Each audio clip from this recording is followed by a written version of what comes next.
எல்லோருக்கும் நமஸ்காரம். ராதே கிருஷ்ணா. பகவானுடைய கிருபையாலையும் ஸ்ரீ ஸ்ரீ அண்ணாருடைய கிருபையாலையும் அடியனுடைய குருவான ஸ்ரீமதி விஷாகாமணியுடைய ஆசீர்வாதத்துடன் இன்றைய தினம் நாராயண தீர்த்தர் மற்றும் பஞ்சபதி அப்படின்ற தலைப்பில் எடுத்துருக்கோம்.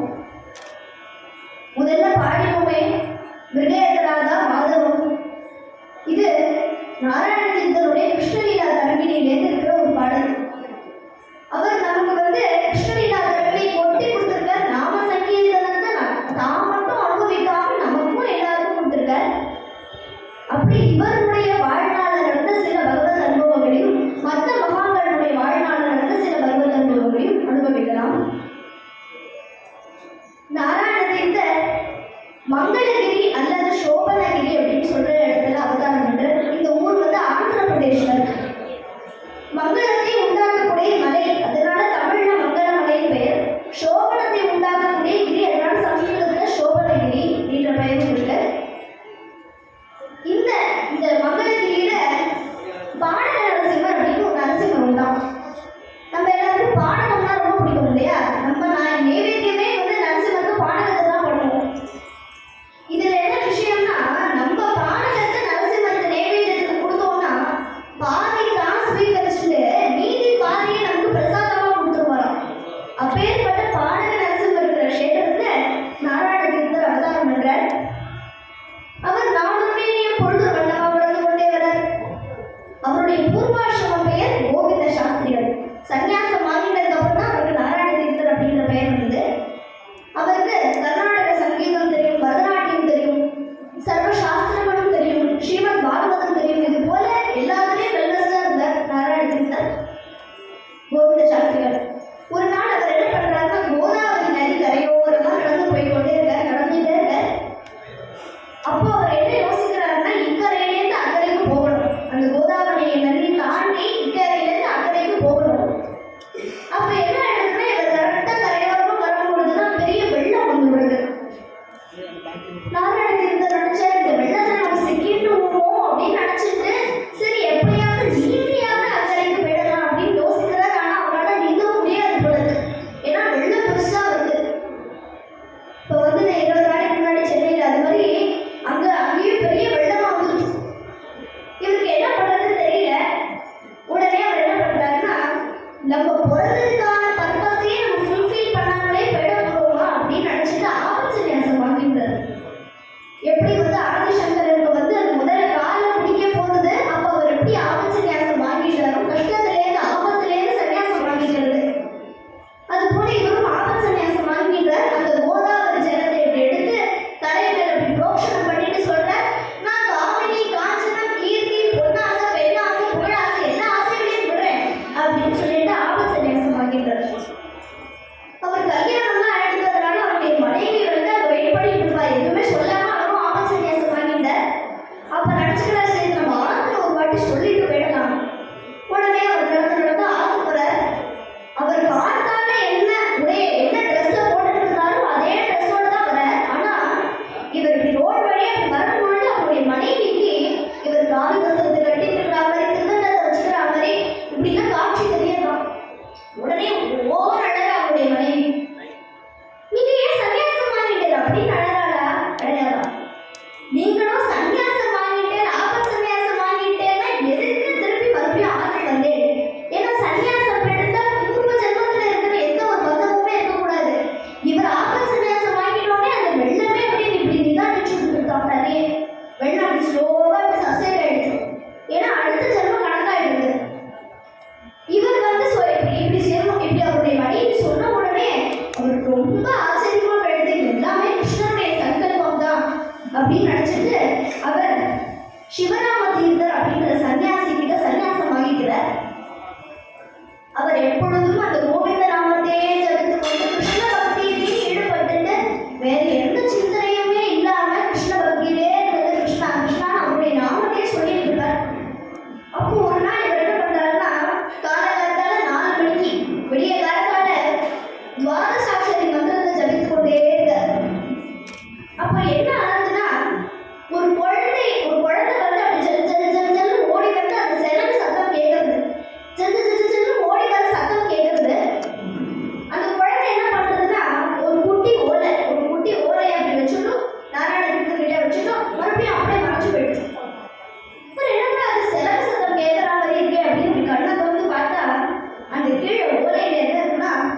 மங்களாலய மாமதேவா அப்படின்னு எழுதியிருக்காங்க. நாராயண தீர்த்தர் இந்த வார்த்தையை பார்த்த உடனே மறுபடியும் மறுபடியும் பிரம்ம முடிச்சது போல பித்து முடிச்சது போல அதே வார்த்தையை மறுபடியும் மறுபடியும் சொல்லிட்டே இருக்காரு. மங்களாலய மாமதேவா மங்களாலய மாமதேவான்னு அதே சொல்லிட்டு இருக்காரு. கொஞ்ச நேரத்துல என்ன ஆயிடுதுன்னா அது அப்படியே ஒவ்வொரு வார்த்தையை கோர்த்துட்டு ஒரு கீர்த்தனமாவே கொடுத்தாரு. அப்படி அவர் பாடுற மங்களாலய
நமக்கும் கொடுத்து அவர் தான் மட்டும் அனுபவிச்சுக்காம வேறு கிருஷ்ண பக்திய கிருஷ்ண ஜனனத்திலேருந்து ஆரம்பிச்சு ருக்மிணி கல்யாணம் பரியந்தம் தசமஸ்கந்தத்துடைய பாகவத தசமஸ்கந்தத்துடைய பாடல்களா எழுதி பதிந்து கொண்டே வர கிருஷ்ணலீலா தரங்கினிய அப்பேற்பட்ட நாராயண தீர்த்தருடைய சரித்திரத்தை உறுதி பண்ணிக்கலாம்.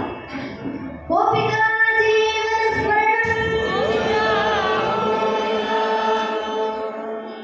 அடுத்ததாக பத்ராச்சல ராமதாசர்.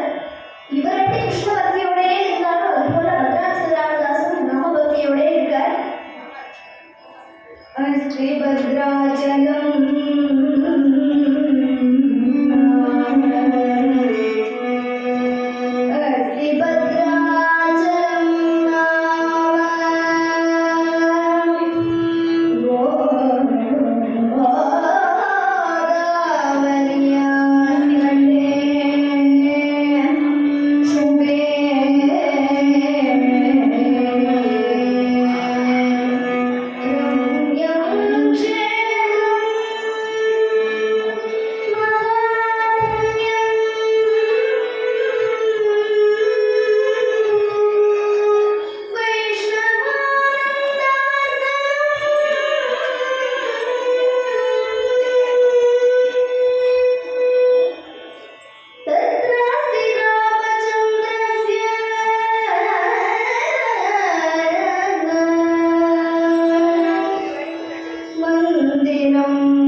பத்ராச்சல ராமதாசர் இவரும் வந்து தெலுங்கானா ஸ்டேட்ல பிறக்கிறார். இவர் வந்து நிலமங்கப்பள்ளி அப்படின்னு சொல்ற அந்த க்ஷேத்திரத்துல இவர் வந்து பிறக்கிறார்.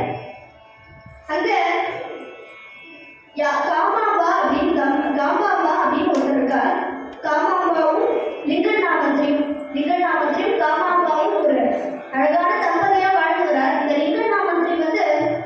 குதுப் ஷாஹி டைனாஸ்டியில வந்து தானாஷா அப்படின்ற ராஜாவுடைய மினிஸ்டர்.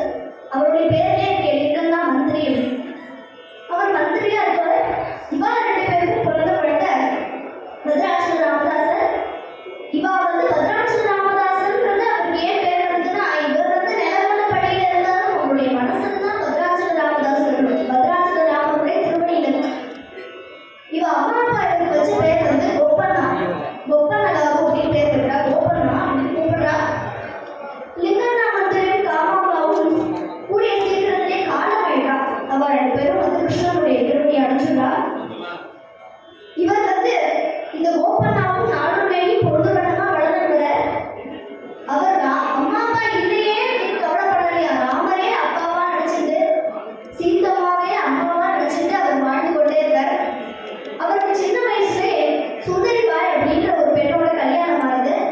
சுந்தரிபாயும் ரொம்ப சுகுணவதியா இருக்கா. பத்ராச்சல ராமதாசரோட ரொம்ப சுகுணவதியா இருக்கா. ஒரு நாள் பத்ராச்சல ராமதாசன் ராமநவமினாலே அப்படியே எக்ஸைட்மெண்டோட ஆயிடுவாங்க. இங்க எப்படி ராதா கல்யாணம்னா நம்ம ஜே ஜே ஜே ஜே நடக்கிறது இல்லையா, அது போல அங்க வந்து ராமநவமின்னா அப்படி ஒரு சந்தோஷம் எல்லாருக்கும். ராமநவமியில பத்ராச்சல ராமதாசன் தான் திவ்யநாமம் பண்ணுவார். எப்பொழுதும் பாகவதாரோடே இருப்பார். சுந்தரிபாயும் அந்த பாகவதாரர்கள்லாம் ததி ஆராதனை இருப்பாங்க. அவளே சமைச்சு எல்லா பாகவதர்களுக்கும் பரிமாறி சாப்பாடு போடுறா. அப்போ ஒரு சமயம் ராமநவமி அந்த வருஷம் வந்து இந்த சுந்தரிபாய்க்கும் பத்ராச்சல ராமதாசனுக்கும் ரொம்ப அழகான குழந்தை பிறகு ராகவன் அப்படின்னு பேர் வச்சுட்டா. அழகா ராகவன் பேர் வச்சுட்டா. அந்த குழந்தையும் வந்து பத்ராச்சல ராமதாசர் ஆனத்தை பார்த்த உடனே அந்த குழந்தையும் கூட சேர்த்துட்டு கை தட்டிட்டே இருப்பான். இப்படி தாயம் போட்டுக்கொண்டே இருக்கும். அந்த குழந்தையும் சேர்ந்து கொண்டு அது மாதிரி அந்த குழந்தைக்கு 2-3 வயசு தான். ராமநவமி போது இவர் பாடிக்கொண்டே இருக்கார். பத்ராச்சல ராமதாசன் பாகவதாரோட சேர்ந்து திவ்யநாமம் பண்றார். சுந்தரிபா என்ன பண்றாங்கன்னா, அன்னைக்கு கிச்சன் எல்லாம் அனுப்பி விட்டு அந்த காலத்துல கஞ்சி தொட்டியில தான் சாதம் வடிப்பா. இந்த காலத்துல ப்ரெஷர் குக்கர்ல வச்சு நமக்கும் கஷ்டமா இருக்கு, முகருக்கும் ப்ரெஷர் கொடுத்துருக்கோம். ப்ரெஷர் குக்கர்ல வைக்காம கஞ்சி தட்டியில அழகா சாதம் வடிப்பாளாம். சாதம் வடிச்சு வச்சிருக்காங்க கஞ்சி தொட்டியில. குழந்தை என்ன பண்றா, குழந்தை ரொம்ப குட்டி குழந்தை தான் இல்லையா, அதனால அம்மா தொட்டியில படுக்க போட்டு இவ என்ன பண்றாங்கன்னா, இவனை நினைச்சுக்கா நம்மளுடைய ஆளுநர் அவரே சாகித்யம்லாம் போட்டு அவரே பாடலாம் பாருங்க. அதுக்கு பாகவதாள்னா கூடி திவ்யநாமம் பாடுறா. அந்த காட்சியை நம்ம பார்க்க வேண்டாமா அப்படின்னு நினைச்சிட்டு அங்க போறாங்க. ஓரமா போய் ஒரு தூணுக்கு பின்னாடி எட்டி பார்க்கறா. பார்த்தா பத்ராச்சல ராமதாசரும் பாடிட்டு இருக்கார். ராமபத்ர ராதா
சருக்கி கஞ்சி தொட்டியில் ஊற்றிதான்.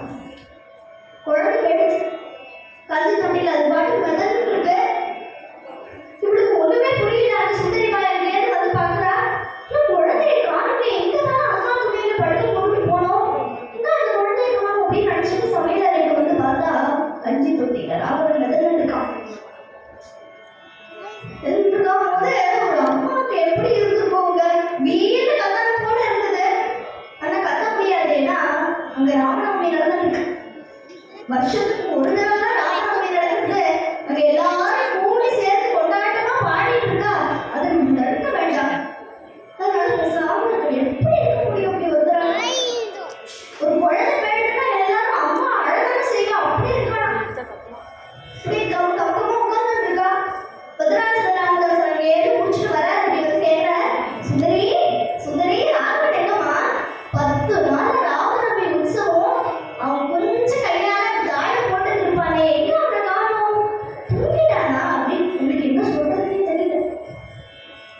இப்ப சொல்றா, அந்த ராகவன் இந்த ராகவன் அழைச்சுட்டான், அந்த ராகவன் இந்த ராகவன் அழைச்சுட்டான் அப்படின்னு ராமதாசனுக்கும் அப்படியே இருந்திருக்கும். அவருக்கு அப்படியே அழகு போல இருக்கு. ஆனா வெளியில வார்த்தைதான் வெயிட் பண்ணிட்டு இருக்கா. அவ சொல்ற, இங்க பாருமா, அந்த வார்த்தைதான் வெயிட் பண்ணிட்டு இருக்கா, அது அப்புறமா நம்ம பேசிக்கலாம், எல்லாரும் சாப்பாடு காத்துட்டு இருப்பாடி, எதைய மூணு பரமாதிரி இருக்கும் அப்படின்னு நினைச்சிட்டு வார்த்தைலாம் அப்படி பார்த்துட்டு இருக்கா. குழந்தை போயிட்டு தான் எல்லாரும் ஒரு தான் காசு பண்ண ஆரம்பிச்சு வளைவாத எடுத்து குழந்தை போயிட்டு ஊர் முழுக்க தெரிய வருது. அப்போ அவங்க இருக்கிற ஒரு வார்த்தை சொல்ற, ராமதாசரே உங்களுக்கு இப்படி ஆயிருக்க வேண்டாமே, நீங்க எப்ப பார்த்தாலும் நீங்க என்ன பாவம் பண்ணேன், ராமா ராமா தானே சொல்லிட்டு இருப்பேன், அந்த ராமன் இருக்கானா, இருந்தா அந்த குழந்தை இப்படி அழிச்சு போயிருவானா அப்படின்னு அந்த பாகவதர் கேட்ட உடனே அவர் ராமதாசன் சொல்லுவாங்க, அப்படிலாம் சொல்லாதீங்க, உங்க வாயாலே இப்படி சொல்லக்கூடாது. ராமன் அந்த ஜீவன் கிட்ட கேட்டுப்பான், நீ 100 வயசு வாழ்ந்தாலும் எத்தமா வாழணுமா அப்படின்னு கேட்டுப்பான். இல்லைன்னா 2-3 வயசு வாழ்ந்தா கூட சத்சங்கத்திலே இருக்கணுமா அப்படின்னு கேட்டுப்பான். இந்த ஜீவன் சொல்லியிருக்கும் 2-3 வயசு வாழ்ந்தா கூட நான் சத்சங்கத்திலே இருக்கணும் அப்படின்னு கேட்டுப்போம். அதனால ராமன் அழைச்சு போயிட்டான். எப்படி ஒருத்தராக சொல்ல முடியும்? பாகவதர் சொல்ற, உங்க குழந்தையே பெழுத்தினா கூட அந்த ராகவனை நீங்க குறை சொல்ல மாட்டேங்கிறீங்க, பேர்பட்ட பாகவதர் நீங்க அப்படின்னு சொல்றா. இதெல்லாம் நடக்க வந்து அங்கேயிருந்து ஒரு நெட்டையா ஒருத்தர் வந்து ஒரு யோகி வந்து நகரும் நகரும் நகரும் அப்படின்னு அங்க வர வந்து, என்னாச்சு? குழந்தை போயிட்டா? அம்மா சுவாமி ராகவன் போயிட்டா. எப்படி போவா? என்ன பண்ணிட்டு எப்படி போவா அப்படின்னு உடனே அவர் என்ன பண்றாரு, அவருடைய காதோரமா போய் அந்த குழந்தையோட காதோரமா போய் ராம ராம ராம ராம ராம ராம அப்படின்னு போதுற ராகவா அப்படின்னு உடனே அப்படி கட்டி பிடிச்சிக்கிற, கட்டி அணைச்சிக்கிறா. ராகவா எங்களை விட்டு ஏப்பா போன அப்படின்னு கட்டி அணைச்சிக்கிறா. அந்த யோகி எங்க அப்படின்னு எல்லாரும் தேடுறா. அவருக்கு நம்ம வந்து நன்றி கூட சொல்லலையே, தேங்க்ஸ் கூட சொல்லலையே அப்படின்னு தேடுறா. பார்த்து அவர் யோகி மறைச்சு போயிட்டார். அப்ப சொல்ற ராமதாசன், ராமா எனக்காக வந்து காப்பாத்தினியாப்பா என்னுடைய குழந்தைய, ராமா ராமா அப்படின்னு சொல்ற. இந்த சம்பவத்துக்கு அப்புறம் அவருக்கு ராமர் மேல இன்னும் பக்தியும் நம்பிக்கையும் அதிகமாச்சு. பேர்பட்ட பத்ராஜன் ராமதாசன் நிறைய கீர்த்தனைகள் பாடிட்டு அவரையும் ஸ்மரணை பண்ணிட்டு பூர்த்தி பண்ணிக்கலாம். அயோத்தியா பதிராஜா ராமச்சந்திரமூர்த்திக்கு ஜெய். அடுத்ததாக புரந்தரதாசர் கிருஷ்ண பக்தரை பார்த்தாச்சு, ராம பக்தரை பார்த்தாச்சு, அடுத்து பாண்டரங்க பக்தர் விட்டல பக்தர். புரந்தரதாசர் ஏதோ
மட்டும் இல்லாம இவர் 4,89,000 தேவநாமாக்கள் எழுதியிருக்க புரந்தரதாசர்.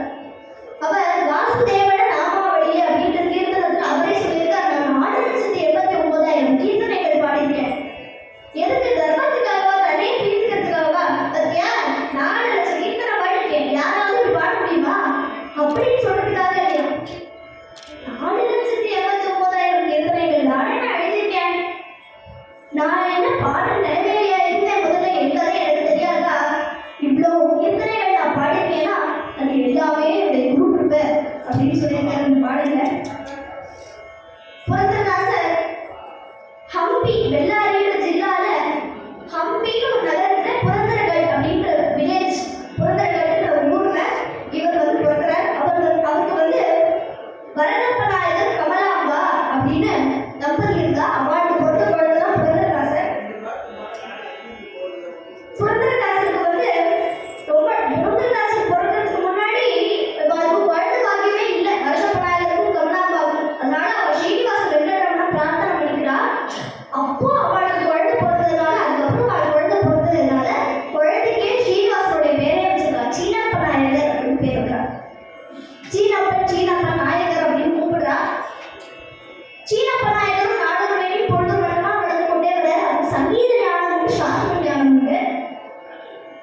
இவருக்கு வந்து ருக்மணிபாய் அப்படின்ட்டு ஒரு பெண்ணோட கல்யாணம் வந்து கூடிய சீக்கிரத்திலே ருக்மணிபாய்ன்ற பெண்ணோட கல்யாணம் வந்து லட்சுமிபாய், அவருடைய மனைவி பேர் லட்சுமிபாய்ன்ற பெண்ணோட கல்யாணம் வந்து புரந்தரதாசருக்கு.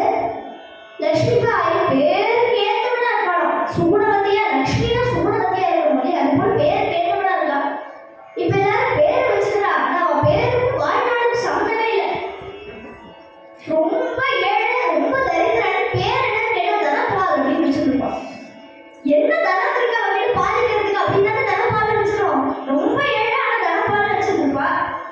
எல்கேஜியே ஃபெயிலு, பேர் என்னன்னு கேட்டா சரஸ்வதி அப்படின்பா. சரஸ்வதினா படிப்பே வரல, நல்லா படிப்பு வரணும்லே சரஸ்வதினா. அது மாதிரி இப்போ வந்து இப்படி இல்லாம சுகுணவதியா இருக்கா. லட்சுமி பாயா சுகுணவதியா இருக்கா. சீனப்ப நாயகருக்கு குழந்தையெல்லாம் பிறந்தது. அபிநவர், குருராஜா, மத்வபதி, வரதப்பன் இப்படி 4 குழந்தை ருக்மணிபாய்ன்ற கையிலேயே உண்டவங்க. கூடிய சீக்கிரத்துல என்ன ஆகுதுன்னா வரதப்ப நாயகரும் கமலாபாவும் வந்து காலம் வேண்டாம். அதனால குடும்ப வாரம் எல்லாமே இவருடைய தலையில விழுது. சீனப்ப நாயகருடைய தலையில விழுது. அவருடைய அப்பா வரதப்ப நாயகர் ஒரு பெரிய ரத்ன வியாபாரி. இவரும் புரந்தரதாசரும் எப்பொழுதும் தனம் தனம் தனம் தனம் தனமே இருந்தார். எதுவுமே தெரியாது, ஆனம்னா என்ன தெரியாது, ஸ்நானம்னா என்ன தெரியாது, ஒரு நாள் கூட பகவானை பூஜை பண்ணது கிடையாது. எப்பொழுதும் தனம் தனம் தனம்னே இருந்தார். அவர் கர்நாடகால இருந்ததுனால கிருஷ்ணதேவராயரோட தொடர்பு உண்டார். ரொம்ப அழகா பேசுவானா. ஒரு அழகா பேசினாதான், கொஞ்சமாவது அழகா பேசினாதான் ஒட்டப்பாக்கு பிசினஸ் கூட நல்லா ஓடும். இவர் பெரிய ரத்ன வியாபாரி இல்லையா, அதனால சாமர்த்தியமா பேசுவார், நல்லா பேசுவார். நேரா அங்கேயிருந்து கிருஷ்ணதேவராயர் கிட்ட போக மாட்டாரா. மங்களா மகாராணின்னு மகாராணிகிட்ட போய் சொல்வார், மகாராணி எவதேடா மூக்குத்தி கொண்டு வந்திருக்கேன். இதை பார்த்தோன்னே எனக்கு என்ன தெரியுமா ஞாபகம் வந்தது? என்னப்பா ஞாபகம் வந்தது? உங்களுடைய மூக்கு தான். இதை போட்டுட்டா உங்களுக்கு எவ்வளோ அழகா இருக்கும் அப்படின்னு நினைச்சிட்டு சாமர்த்தியமா பேசி தொடர்பு வச்சுட்டு இருந்தார். அங்க போகாத நாட்கள்லாம் ஒரு பெரிய ஒரு கடை வச்சிருக்கார். வெள்ளி பாத்திரங்கள், நகைகள், அடமான வைக்கிறதுக்காக தான் வச்சிருக்கார். ஒரு சின்ன கடை வச்சிருக்கார். அவருக்கு 9 கோடி சேகரிச்சுட்டு வரோம். ரத்ன வியாபாரத்திலேயே 9 கோடி சேகரிச்சு அவர் வந்து கலசம் வச்சிருக்காங்க. வாக்கு மேல 9 கலசம் இருக்கு. அந்த காலத்துல 1 கோடி சேர்க்கறதே எவ்வளவு பெரிய விஷயம். அந்த காலத்துல 1 கோடி, இந்த காலத்துல அந்த காலத்துல 1 கோடி சேர்க்கறதே எவ்வளவு பெரிய விஷயம். அவர் 9 கோடி சேர்த்து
பெரிய மாளிகை. லட்சுமி பாயும் துளசி பூஜை பண்ணிட்டு இருக்கா. அவ எப்பொழுதும் துளசி அம்மாவும் பூஜை பண்ணிட்டு இருப்பா. ஒரு நாள் கூட அவ கேட்டா லட்சுமி பாய் வந்து சீன பநாயகர் கிட்ட கேட்டா ஏதாவது ஒரு தர்மமாவது பண்ணலாமே, தான தர்மமாவது பண்ணலாமே அப்படின்னு கேட்ட உடனே அவர் சொன்ன, யாருமா சொன்னா தர்மம் பண்ண வேண்டாம், யார் சொன்னா? நிறைய தர்மம் பண்ணேன், செலவில்லாத தர்மங்களா பார்த்து பண்ணேன். ஏகாதசி அன்னைக்கு விரதம் பன்னீர் ஒரு நாள் சாப்பாடு செலவு மிச்சமா, அதே மாதிரி துளசிக்கு பூஜை பண்ணி சந்தனம் குங்குமம் தான் போறோம் அப்படின்னு சொன்னார். லட்சுமி பாய் நினைச்சார், இதையாவும் சொல்றாரு அப்படின்னு நினைச்சுப்பா. அவன் பாவம் அங்கே தானம் பண்ணணும்னே அவன் நினைச்சுப்பா, ஏதாவது ஒரு தர்ம காரியமாவது செய்யணும்னு நினைச்சிட்டு இருப்பா. அந்த கிழவர் அங்கேருந்து வந்து அம்மா அப்படின்னு கத்துறா. இவளும் துளசி பூஜை பண்ணிட்டு இருக்கா. துளசி நமஸ்தே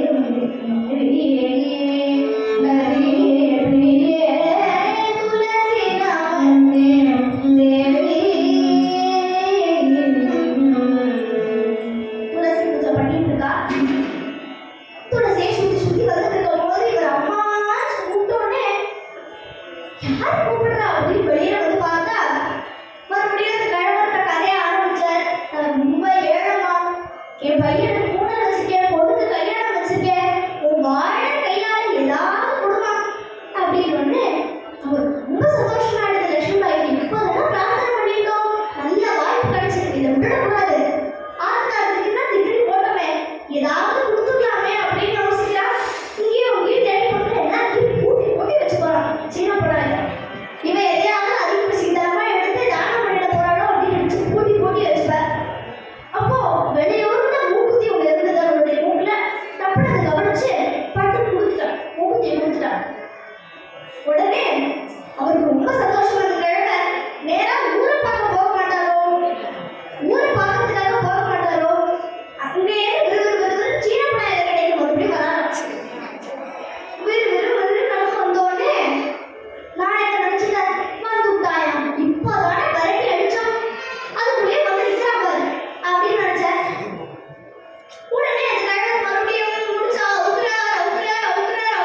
அந்த மஞ்சள் தலையில அடிச்சதுக்கே அவனை இறுக்கி முடிச்சு போட்டுருக்காருன்னா அந்த மூக்கத்திக்கு எவ்வளோ இறுக்கி போட்டுருப்பாரு. பார்த்தா மூக்குத்தி. அவர் சொன்னார், என்ன யாரு நீ பாட்ட முடிச்சு அவுக்க வேண்டியது, அடிச்சத மஞ்சள் தலையில அடிச்சதை போட வேண்டியது, வேலையில வச்சுட்டு இருக்கியா? உடனே சொல்றாரு, இங்க பாருங்க நாயகரே, நீங்க கொடுக்க மாட்டேன்னு சொல்லியாச்சு, நானும் போயாச்சு.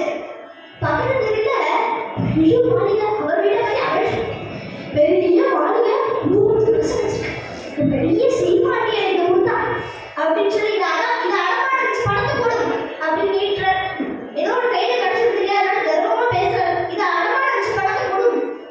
உடனே பார்த்த உடனே லட்சுமி பாய் மூக்குத்தி கண்டுபிடிச்சிட்டார் சீன பநாயகர். இந்த மூக்குத்தி பள்ளியிருந்தது சீன பநாயகர் வயது பொழியிருந்தது. என்ன அது லட்சுமி பாயோட மூக்குத்தி ஆச்சே, இது எப்படி அவள் தான் கேட்காம கொடுத்துக்க மாட்டாளே அப்படின்னு நினைச்சிட்டு, இங்க பாருங்க கிழவரே, ஒரு சின்ன சந்தேகம், நான் உங்களுக்கு பணத்தை தரேன், ஒரு சின்ன சந்தேகம், அதை நான் வந்து நிவர்த்தி பண்ணிட்டு வரேன் அப்படின்னு சொல்லிட்டு அந்த மூக்குத்தி ஒரு பெட்டியில பூட்டி சாமி எடுத்து வராரு கையில. அங்கே எது அங்கேருந்து வந்து கேட்கிறேன், லட்சுமி பாய் மூக்குத்தி எங்கம்மா? உடனே பயந்து போயிட்டாவும், சுச்சோ இப்படி அழுது உடனே பொய்ய சொல்லிட்டாவும். அது இன்னைக்கு வெள்ளிக்கிழமை இல்லையா, என்ன தேய்ச்சி குளிக்கிறதுக்காக முன்னாடி அவுத்து வச்சுருந்தேன், இதோ கொண்டு வரேன் அப்படின்னு சொன்னா, ஏதோ கொண்டு வா பாப்போம், கொண்டு வான்னு உடனே பயந்து போயிட்டா. அங்கே இருந்து ஓடி போய் துளசி அம்மா கட்டிட்டு அழுறா. எனக்கு அவனுக்கு தெய்வம் இல்லாம துளசி அம்மா தான் கட்டிட்டு அழுறா. இப்படி அழுது என்னுடைய பர்த்தாக்கிட்டே நான் வந்து போய் சொல்லும்படி அழுதேன் அப்படின்னு நினைச்சிட்டு இப்படி அழுதுட்டு இருக்கா. அப்போ அவ கையில ஏதோ நிழறது என்னன்னு பார்த்தா அதே மூக்குத்தி துளசி அம்மாவோட அந்த துளசி மண்ணுல இருக்கு. உடனே தப்பு எடுத்துட்டு சீன பநாயகர்கிட்ட கொடுத்தாரு. மூக்குத்தி இருக்கே, வேற யாரோ கொடுத்துருக்கான்னு நினைச்சிட்டு மறுபடியும் கடைக்கு வந்தார். பார்த்தா அந்த கிழவர் சிப்பாய் கிட்டலாம் கேட்கிறார், என்ன அந்த கிழவர் காணும்? உடனே சொன்னார், அந்த கிழவர் நீங்க இப்படி போகும்போது அவர் அப்படி போயிட்டார் அப்படின்னு நினைச்சிட்டு இப்படி சொல்லிட்டே சாமியை தந்து அந்த பெட்டியை பார்த்தா பெட்டியில இருக்கிற மூக்குத்தியை காணும். இவர் கையில சாமி இருக்கு, லட்சுமி பாய் கொடுத்த மூக்குத்தி இருக்கு, பெட்டியை காணும். பெட்டியில இருக்கிற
அப்பேற்பட்ட அவர் நடந்து பூர்த்தி பண்ணிக்கலாம்.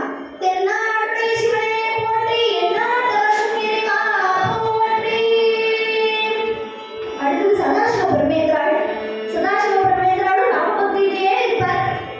போட்டுருக்காரா போடலையா, துணி வச்சிருக்காரா துணி போடலையான்னு அவருக்கு தெரியாது. அப்படி மக்னமா முழுகி போய் இருப்பார். ஒரு நாள் அவர் என்ன பண்றாருன்னா ராமா ராமா ராமான்னு அவர் வந்து திருநீசநல்லூருக்கு போய் படிக்கலாம் அப்படின்னு போகிறார். அப்ப அவருடைய அம்மா அப்பா வந்து கடிதம் எழுதி நீங்க மறுபடியும் ஊருக்கு வந்து கல்யாணம் பண்ணிக்கோடி அப்படின்னு கடிதம் அனுப்புறா. இவர் வந்து இல்ல நான் கல்யாணத்தெல்லாம் விருப்பம் இல்லை அப்படின்னு சன்னியாசம் வாங்கிடுறார். பரமசிவேந்திர சரஸ்வதின்றவர்கிட்ட சன்னியாசம் வாங்கிடுறார். அவர் எப்ப பார்த்தாலும் கடவுள் பேசிட்டே இருப்பார், அட்வைஸ் பண்ணிட்டே இருப்பார் எல்லாரும். அப்போ அவருடைய குரு சொன்னார், சதாசிவா உன்னுடைய வாயை மூடாதா, நீ சும்மா இது சொல்ல எதுவும் பேசாத அப்படின்னு. அதுக்கப்புறம் சதாசிவ பிரம்மேந்திரன் ஒரு வார்த்தை தனக்கு குரு சொல்லிட்டாரு, ஒரு வார்த்தை தனக்கு பேசல. அப்போ ஒரு நாள் அவர் என்ன பண்றது போல ராமரசத்திலே மூழ்கி இருந்து ராமா ராமா ராமானே இருக்கார் அவர்.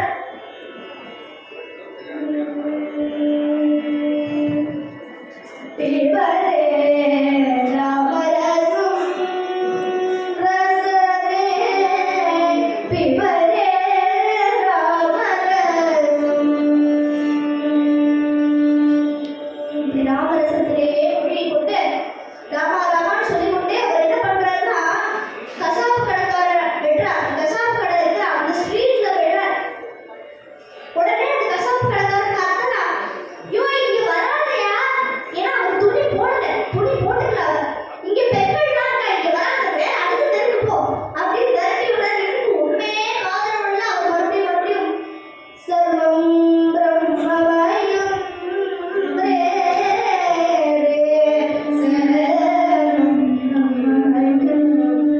எல்லாமே பிரம்மமே இருந்துட்டு இவன் என்ன திட்டினாலும் காதலே விடல.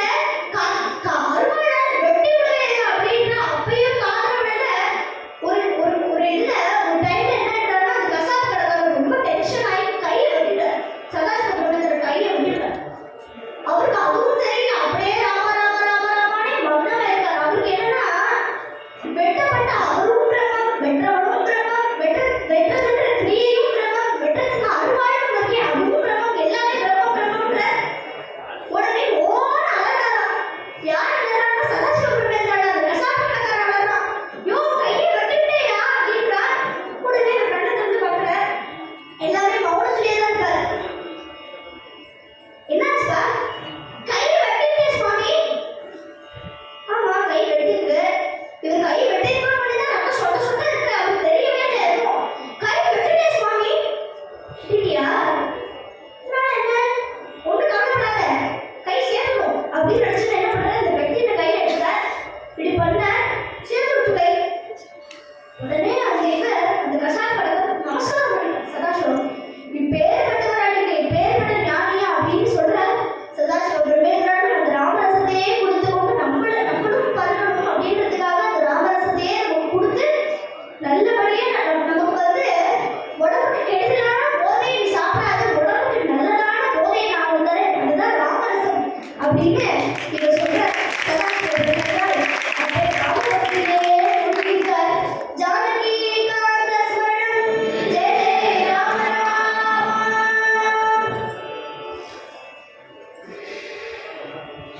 அடுத்து தியாகராஜ சுவாமி. தியாகராஜ சுவாமி பத்தி தெரியாதவா கிடையாது. தியாகராஜனாலே வந்து ராமபக்தியிலே இருப்பார் தியாகராஜ சுவாமி. அவர் திருவாரூர்ல அவதாரம் பண்ணிருக்கார். வந்து கிரிராஜ பிரம்மம், ராம பிரம்மம், அப்புறம் தியாக பிரம்மம். இவா எல்லாருமே காக்கரி வம்சம், ஆந்திர பிரதேசத்துல இருக்கிற காக்கரி வம்சத்தை சேர்ந்தவா. அதனாலதான் தியாகராஜனுடைய எல்லா வீட்லயும் தெருவுலே ஒருத்தர் ஒரு பாஷையில பாடுறாங்கன்னா அதுக்கு பின்னாடி ஏதோ ஒரு கதை இருக்கும். இவா எல்லாருமே ஆந்திர பிரதேச வம்சத்தை சேர்ந்தவா.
இப்படி தியாகராஜனுடைய வாழ்நாள் நிறைய வாழ்நாளே கீர்த்தனைகள் பாடி இந்த ராம பக்தியிலே இருந்து நமக்கும் அந்த ராம பக்தியை பகிர்ந்து கொண்ட அப்பேற்பட்ட தியாகராஜ சுவாமியை நினைத்து கொண்டு பூர்த்தி பண்ணலாம். ஜானகி